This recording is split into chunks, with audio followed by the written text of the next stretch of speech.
Sección 5. Fama. Bajo el título de lugar en la estimación del mundo, hemos puesto la fama, y esto debemos proceder a considerarlo ahora. La fama y el honor son gemelos, y gemelos también como Castor y Pólux, de los cuales uno era mortal y el otro no. La fama es el hermano inmortal del efímero honor. Hablo, por supuesto, de la más alta clase de fama, es decir, de la fama en el verdadero y genuino sentido de la palabra, porque para estar seguros hay muchas clases de fama, algunas de las cuales duran solo un día. El honor se refiere simplemente a las cualidades que se puede esperar que todo el mundo muestre en circunstancias similares. La fama solo a aquellas que no se puede exigir a ninguna persona. El honor se refiere a las cualidades que cada uno tiene derecho a atribuirse a sí mismo. La fama solo a las que le deben atribuirse a otros. Mientras que nuestro honor se extiende hasta donde la gente tiene conocimiento de nosotros, la fama corre por delante y nos da a conocer donde quiera que encuentre su camino.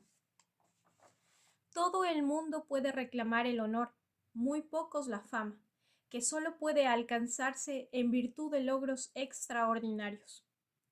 Estos logros pueden ser de dos tipos, acciones u obras, y así para la fama se abren dos caminos. En el camino de las acciones, un gran corazón es la principal recomendación, en el de las obras, una gran cabeza. Cada camino tiene sus propias ventajas y desventajas, y la principal diferencia entre ambos es que las acciones son efímeras, mientras que las obras permanecen. La influencia de una acción, por noble que sea, puede durar poco tiempo, pero una obra de genio es una influencia viva, benéfica y ennoblecedora a través de los siglos. Todo lo que puede quedar de las acciones es un recuerdo, y eso se debilita y desfigura con el tiempo, un asunto indiferente para nosotros, hasta que al final se extingue por completo, a menos ciertamente que la historia lo recoja y lo presente, fosilizado a la posteridad. Las obras son inmortales en sí mismas y una vez escritas pueden vivir para siempre. De Alejandro Magno no tenemos más que el nombre y el registro, pero Platón y Aristóteles, Homero y Horacio están vivos y trabajan hoy tan directamente como lo hicieron en vida. Los Vedas y sus Ushupuntas siguen con nosotros, pero de todas las acciones contemporáneas no nos han llegado ni rastro. Otra desventaja de las acciones es que dependen de la casualidad para poder existir y por lo tanto la fama que adquieren no proviene enteramente de su valor intrínseco, sino también de las circunstancias que les confiere importancia y brillo. Además, la fama de las acciones, sí, como en la guerra, son puramente personales. Depende del testimonio de menos testigos y estos no siempre están presentes e incluso si están presentes, no siempre son observadores justos o imparciales. Esta desventaja, sin embargo, se ve contrarrestada por el hecho de que las acciones tienen la ventaja de ser de carácter práctico y por lo tanto dentro del alcance de la inteligencia humana en general, de modo que una vez que los hechos han sido relatados correctamente, se hace justicia de inmediato, a menos que de hecho el motivo subyacente a la acción no se comprenda o aprecie adecuadamente al principio. Ninguna acción puede ser realmente comprendida sin el motivo que la impulsó. Con las obras ocurre todo lo contrario. Su inicio no depende de la casualidad, sino total y enteramente de su autor y quienquiera que sean en sí y para sí que permanezcan mientras vivan. Además, existe una dificultad para juzgarlas adecuadamente, que se hace tanto más difícil cuanto más elevado es su carácter. A menudo no hay personas competentes para comprender la obra, y a menudo no hay críticos imparciales u honestos. Su fama, sin embargo, no depende de un solo juez. Pueden entrar en una apelación a otro. En el caso de las acciones, como ya he dicho, es solo su memoria la que llega a la posteridad y entonces solo en la forma tradicional, pero las obras se transmiten por sí mismas y excepto cuando partes de ellas se han perdido en la forma en que aparecieron por primera vez. En este caso no hay lugar para ninguna desfiguración de los hechos, y cualquier circunstancia que pueda haberlos perjudicado en su origen desaparece con el paso del tiempo. Es más, a menudo solo después de transcurrido el tiempo aparecen las personas realmente competentes para juzgarlas. Críticos competentes que juzgan obras excepcionales y emiten sucesivamente sus veredictos de peso. Estos en conjunto forman una apreciación perfectamente justa, y aunque hay casos en los que se ha tardado cientos de años en formarla, ningún lapso de tiempo adicional es capaz de revertir el veredicto. Tan segura e inevitable es la fama de una gran obra. Que los autores lleguen a ver el amanecer de su fama depende del azar de las circunstancias, y cuanto más elevadas e importantes son sus obras, menos probabilidades hay de que lo logren. Fue un dicho incomparablemente bueno de Séneca, que la fama sigue al mérito tan ciertamente como el cuerpo proyecta una sombra, a veces cayendo delante y a veces detrás. Y continúa comentando que aunque la envidia de los contemporáneos se manifieste por el silencio universal, vendrán quienes juzguen sin enemistad ni favor. De esta observación se desprende que incluso en la época de Séneca había bribones que comprendían el arte de suprimir el mérito, ignorando maliciosamente su existencia, y de ocultar al público las buenas obras para favorecer las malas. Es un arte bien comprendido también en nuestros días que se manifiesta, tanto entonces como ahora, en una envidiosa conspiración de silencio. Por regla general, cuanto más dure la fama de una persona, más tardará en llegar, porque todos los productos excelentes requieren tiempo para su desarrollo. La fama que dura para la posteridad es como un roble, de crecimiento muy lento, y la que dura poco, como las plantas que brotan en un año y después mueren, mientras que la falsa fama es como un hongo, que brota en una noche y perece igual de pronto. ¿Por qué? Por esta razón, cuanto más pertenece una persona a la posteridad, en otras palabras, a la humanidad en general, más extraña es para sus contemporáneos, puesto que su trabajo no está destinado a ellos como tales, sino solo a ellos en la medida en que forman parte de la humanidad en general. No hay nada de ese color local familiar en sus producciones que les atraería, y así lo que hace no es reconocido porque es extraño. Es más probable que la gente aprecie a quien sirve a las circunstancias de su breve hora o al temperamento del momento, perteneciendo a él, viviendo y muriendo con él. La historia general del arte y la literatura muestra que los logros más elevados de la mente humana no son por regla general favorablemente recibidos al principio, sino que permanecen en la oscuridad hasta que se hacen notar por la inteligencia de un orden elevado, por cuya influencia son llevados a una posición que después mantienen en virtud de la autoridad que así se les da. Si se pregunta la razón de esto, se descubrirá que en última instancia una persona solo puede comprender y apreciar realmente aquellas cosas que son de naturaleza semejante a la suya. A la persona aburrida le gustará lo que es aburrido, y a la persona común lo que es común. Alguien cuyas ideas están mezcladas se sentirá atraído por la confusión de pensamiento, y la locura atraerá a quien no tiene cerebro en absoluto. Pero lo mejor de todo, a un individuo le gustarán sus propias obras por ser de un carácter totalmente afín a sí mismo. Por eso canta ya el antiguo y legendario Epicarmo. El sentido de este pasaje, porque no debe perderse, es que no debe extrañarnos que la gente esté satisfecha de sí misma y piense que está bien, porque para un perro lo mejor del mundo es un perro, para un buey, para un burro, y para un cerdo. El brazo más fuerte es inútil para dar ímpetu a un peso pluma, porque en lugar de acelerar su camino y golpear su objetivo con efecto, pronto caerá al suelo, después de haber gastado la poca energía que se le dio y sin poseer masa propia para ser el vehículo del impulso. Así sucede con los grandes y nobles pensamientos, es más, con las mismas obras maestras del genio, cuando no hay más que mentes pequeñas, débiles y perversas para apreciarlos, un hecho que ha sido deplorado por un coro de sabios en todas las épocas. Jesús, el hijo de Sirach, por ejemplo, declara que hablar con un necio es como hablar con un dormido. Al final dice, ¿qué pasa? Y Armel dice, un pícaro discurso duerme en los oídos de un necio. Y Goethe, la más feliz palabra es objeto de burla, cuando el oyente es un oído tortuoso.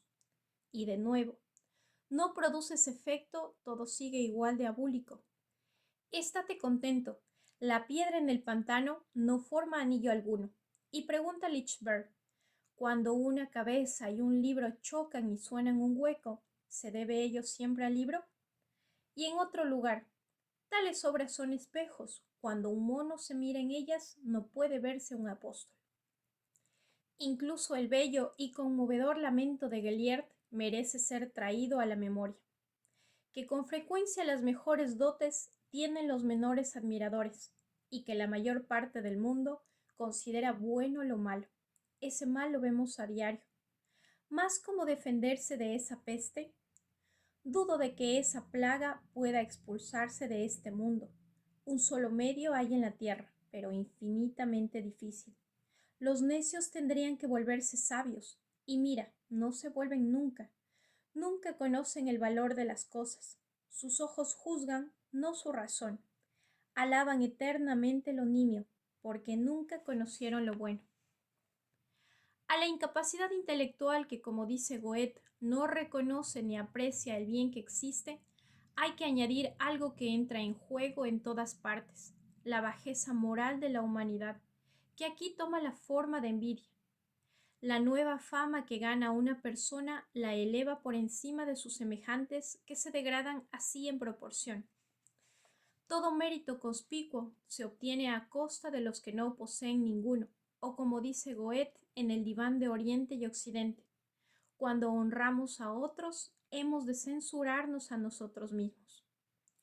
Entonces vemos, como sea cual sea la forma que adopte la excelencia, la mediocridad, el destino común de la mayoría se alía contra ella en una conspiración para resistirla y, si es posible, suprimirla. La palabra clave de esta liga es Abbas le mérite. Es más, aquellos que han hecho algo por sí mismos y disfrutan de cierta fama no se preocupan por la aparición de una nueva reputación, porque su éxito es propenso a ensombrecer la suya. Por eso dice Goethe, si me lo hubiera pensado antes de serme dada la vida, no estaría aún en la tierra, como puedes comprender, cuando ves cómo se comportan los que, para aparentar algo, quieren gustosos negarme. El honor, por el contrario, suele ser justamente apreciado y no está expuesto a los ataques de la envidia. Es más, a todo hombre se le atribuye su posesión hasta que se demuestre lo contrario. Pero la fama hay que ganarla a pesar de la envidia, y el tribunal que concede el laurel está compuesto por jueces predispuestos desde el primer momento contra el solicitante. El honor es algo que podemos y estamos dispuestos a compartir con todo el mundo. La fama sufre usurpaciones y se hace más inalcanzable en la medida en que más gente se acerca a ella. Además, la dificultad de alcanzarla con una obra determinada es inversamente proporcional al número de personas susceptibles de leerla. De ahí que sea mucho más difícil hacerse famoso como autor de una obra erudita que como escritor que solo aspira a divertir. Es más difícil en el caso de las obras filosóficas porque el resultado al que aspiran es bastante vago y al mismo tiempo inútil desde un punto de vista material, atraen principalmente a lectores que están trabajando en las mismas líneas. Queda claro, pues, por lo que he dicho sobre la dificultad de ganar fama, que aquellos que trabajan no por amor a su tema ni por placer en perseguirlo, sino bajo el estímulo de la ambición, rara vez o nunca dejan a la humanidad un legado de obras inmortales. Quien trata de hacerlo lo que es bueno y genuino, debe evitar lo que es malo y estar dispuesto a desafiar las opiniones de la multitud, es más, incluso a despreciarla y a desviar a sus líderes. De ahí la verdad de la observación, en la que insiste especialmente Osorio de Gloria, de que la fama rehúye a los que la buscan y busca a los que la rehúyen, porque los unos se adaptan al gusto de sus contemporáneos y los otros trabajan desafiándolos. Pero aunque la fama sea difícil de alcanzar, es fácil conservarla una vez adquirida. Aquí de nuevo, la fama se opone directamente al honor, con el que presumiblemente se debe acreditar a todo el mundo. Al honor no hay que ganarlo, solo hay que evitar perderlo. Pero ahí está la dificultad, porque con una sola acción indigna se pierde irremediablemente. Pero la fama, en el sentido propio de la palabra, nunca puede desaparecer, porque la acción o la obra por la que se adquirió nunca puede deshacerse, y la fama se une a su autor, aunque no haga nada para merecerla de nuevo. La fama que se desvanece o extingue demuestra ser espuria, es decir, inmerecida, y debida a una momentánea sobrevaloración de la obra de una persona, por no hablar del tipo de fama de la que gozaba Hessel y Lichtenberg, describe como pregonada por una camarilla de estudiantes admiradores, el eco resonante de cabezas vacías. Una fama que hará sonreír a la posteridad cuando vea una grotesca arquitectura de palabras, un bonito nido con los pájaros volando hace tiempo. Llamará a la puerta de esta decadente estructura de convencionalismos y la encontrará completamente vacía. Ni siquiera un rastro de pensamiento que invite al transeúnte. La verdad es que la fama no significa otra cosa que lo que una persona es en comparación con las demás. Es esencialmente relativa en carácter y por lo tanto solo indirectamente valiosa, porque se desvanece en el momento en que otros se convierten en lo que la persona famosa es. El valor absoluto solo puede predicarse de lo que un individuo posee en todas y cada una de las circunstancias, de lo que es directamente y en sí mismo. Es la posesión de un gran corazón o una gran cabeza, y no la mera fama de ello, lo que vale la pena tener y lo que conduce a la felicidad. No la fama, sino lo que merece ser famoso, es lo que uno debe tener en estima. Esto es, por así decirlo, la verdadera substancia subyacente, y la fama es solo un accidente que afecta a su sujeto principalmente como una especie de síntoma externo que sirve para confirmar su propia opinión de sí mismo. La luz no es visible a menos que encuentre algo que la refleje, y el talento solo está seguro de sí mismo cuando su fama se difunde. Pero la fama no es un síntoma seguro de mérito, porque se puede tener la una sin el otro, o como dice Lessing, algunas personas son famosas y otras merecen serlo. Sería una existencia miserable la que hiciera depender su valor o su falta de valor de lo que piensen los demás. Pero tal sería la vida de un héroe o de un genio si su valor consistiera en la fama, es decir, en el aplauso del mundo. Toda persona vive y existe por sí misma, y por consiguiente, principalmente en y para sí misma, y lo que es y toda su manera de ser le conciernen a ella misma más que a nadie. De modo que si no vale mucho en este aspecto, no puede valer mucho en otros. La idea que los demás se hacen de su existencia es algo secundario, derivado expuesto a todos los azares del destino, y que al final no le afecta sino muy indirectamente. Además, las cabezas de los demás son un lugar miserable para ser el hogar de la verdadera felicidad de una persona. Una felicidad imaginaria tal vez, pero no real. ¿Y qué compañía tan heterogénea habita el templo de la fama universal?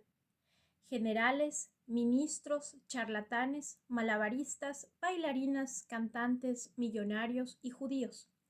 Allí se da un reconocimiento más sincero a los méritos y una estima más genuina a las diversas excelencias de tales personas que a la superioridad de mente, incluso a las de un orden elevado, que en su gran mayoría solo alcanzan un reconocimiento verbal. Desde el punto de vista de la felicidad humana, la fama no es, sin duda, más que un bocado muy raro y delicado para el apetito que se alimenta de orgullo y vanidad. Un apetito que por muy cuidadosamente que se oculte, existe en un grado inmoderado en todas las personas, y es tal vez más fuerte en aquellas que se empeñan en llegar a ser famosas a cualquier precio. Tales personas generalmente tienen que esperar algún tiempo en la incertidumbre en cuanto a su propio valor, antes de que llegue la oportunidad que las pondrá a prueba y permitirá que otros vean de qué están hechas, pero hasta entonces se sienten como si estuvieran sufriendo una injusticia secreta. Pero como he explicado al principio de este capítulo, se da un valor irrazonable a la opinión ajena y bastante desproporcionado con respecto a su valor real. Hobbes tiene algunas observaciones fuertes sobre este tema, y sin duda tiene mucha razón. El placer mental y el éxtasis de cualquier tipo surgen cuando al compararnos con los demás llegamos a la conclusión de que podemos pensar bien de nosotros mismos. Así podemos comprender fácilmente el gran valor que siempre se atribuye a la fama, como merecedora de cualquier sacrificio si existe la más mínima esperanza de alcanzarla. La fama es la espuela que provoca a los claros espíritus, esta última debilidad de las mentes nobles, a despreciar los placeres y vivir días laboriosos. Y otra vez, qué difícil es escalar la cima donde brilla el orgulloso templo de la fama. Se comprende así que las personas más vanidosas del mundo hablen siempre de la gloria y la consideren sin vacilar el principal móvil de los grandes hechos y las grandes obras. Pero no cabe duda de que la fama es algo secundario en su carácter, un mero eco o reflejo, por así decirlo, una sombra o síntoma del mérito, y en cualquier caso, lo que excita la admiración debe tener más valor que la admiración misma. La verdad es que una persona es feliz no por la fama, sino por aquello que le da fama, por sus méritos o, para hablar más correctamente, por la disposición y capacidad de la que proceden sus méritos, ya sean morales o intelectuales. El mejor lado de la naturaleza de una persona debe ser necesariamente más importante para ella que para cualquier otra persona, el reflejo de ello. La opinión que existe en las cabezas de los demás es un asunto que solo puede afectarle en un grado muy subordinado. Quien merece la fama sin conseguirla posee con mucho el elemento más importante de la felicidad, que debe consolarle por la pérdida del otro.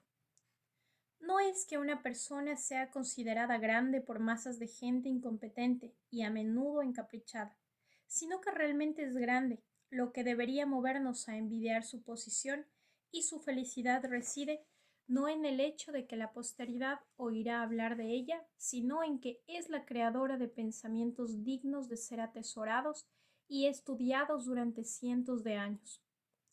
Además, si una persona ha hecho esto, posee algo que no se le puede arrebatar, y a diferencia de la fama, es una posesión que depende enteramente de ella misma. Si la admiración fuera su principal objetivo, no habría nada en ella que admirar. Esto es precisamente lo que sucede en el caso de la falsa fama, es decir, inmerecida, porque su receptor vive de ella sin poseer realmente el sustrato sólido del que la fama es el signo externo y visible. La falsa fama debe poner a menudo a su poseedor en ridículo consigo mismo, porque puede llegar el momento en que, a pesar de las ilusiones soportadas por el amor propio, se sienta mareado en las alturas que nunca debió alcanzar, o se considere a sí mismo como moneda espuria, y en la antigua de la amenaza de descubrimiento y de la degradación bien merecida, leerá la sentencia de la posteridad en la frente de los sabios, como alguien que debe su propiedad a un testamento falsificado. La fama más auténtica, la fama póstuma, nunca es oída por su destinatario, y sin embargo se lo considera una persona dichosa.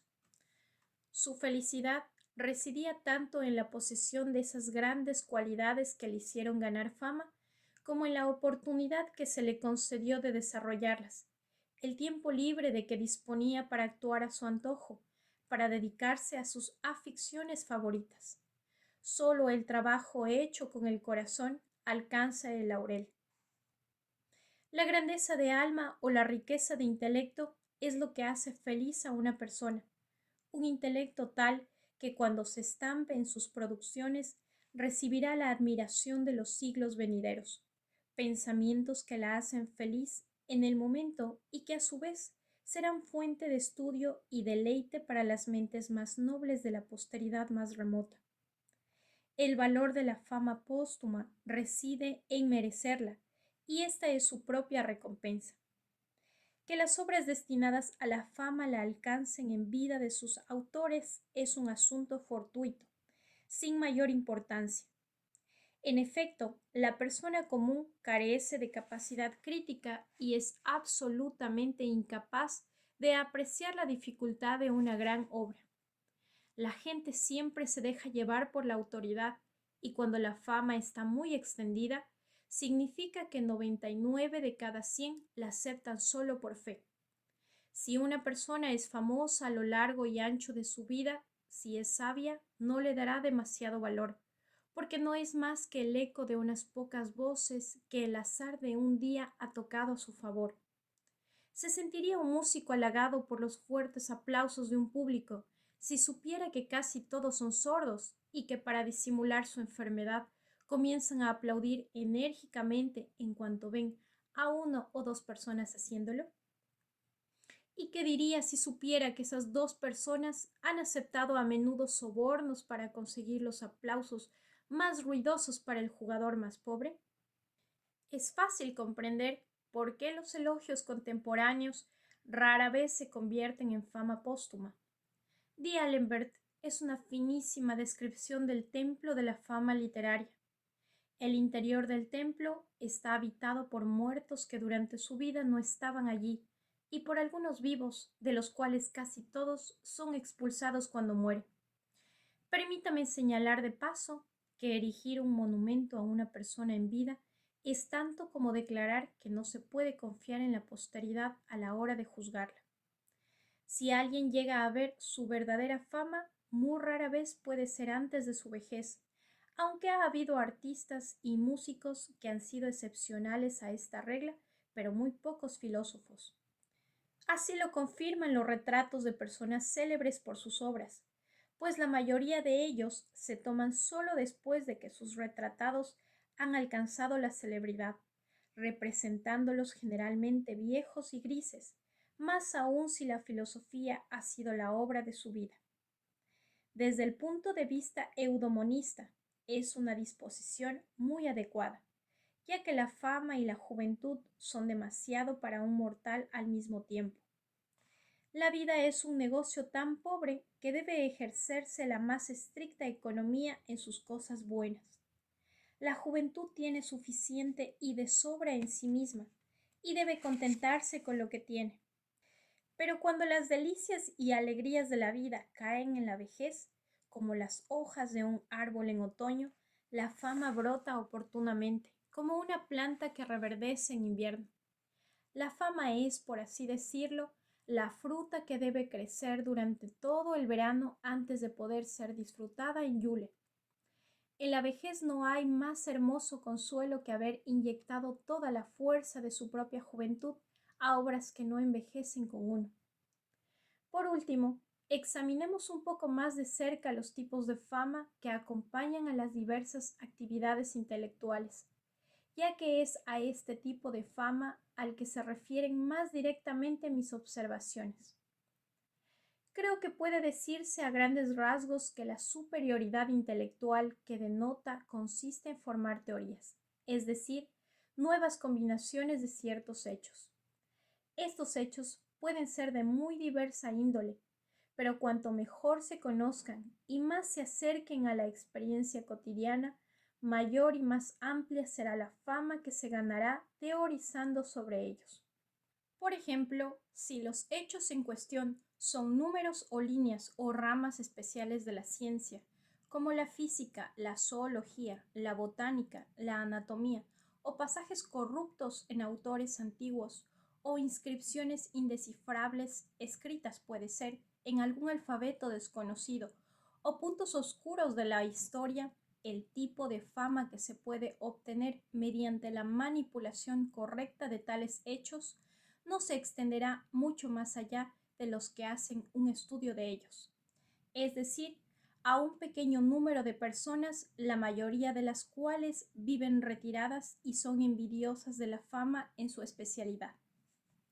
En cambio, si los hechos son conocidos por todos, por ejemplo, las características fundamentales de la mente humana o el corazón humano, que son compartidos por todos por igual, o las grandes agencias físicas que están constantemente en funcionamiento ante nuestros ojos, o el curso general de las leyes naturales, el tipo de fama que se va a ganar mediante la difusión de la luz de una teoría nueva y manifiestamente verdadera con respecto a ellos, es tal que con el tiempo se extenderá a casi todo el mundo civilizado, porque si los hechos son tales que todo el mundo puede comprender, la teoría también será generalmente inteligible.